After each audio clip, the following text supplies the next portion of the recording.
հաստատիորեն մեր ժողովրդի 51%-ը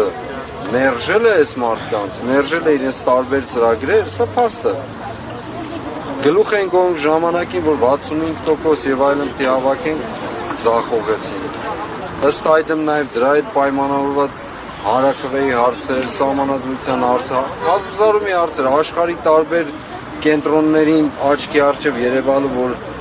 այլևս իրենք չեն կարող միանձնյա որևէ բան որոշել, ինչ որ անում եւ այսպես շատ բան է։ Ընթացքը ցույց կտա, սա շարունակական պայքար է, շարունակական մեկ կետի կամ մեկ փոքրիկ ժամանակահատվածով սահմանափակված չէ։ Մենք իրավունք չունենք պարզապես ձեռքներս բաց թողնելու, ասելու եղավ ու վերջացավ գնաց, ոչ։ Մեկ քայլ առաջ, եւ ես թույլ տվեք ասելու, սա այն փոքրիկ հաղթանակներից մեկն է, ոչ էլ փոքրիկ, լավ էլ հաղթանակներից մեկն է, որ հակառակ այս հալածանքին այսօր արձանագրվում է մեր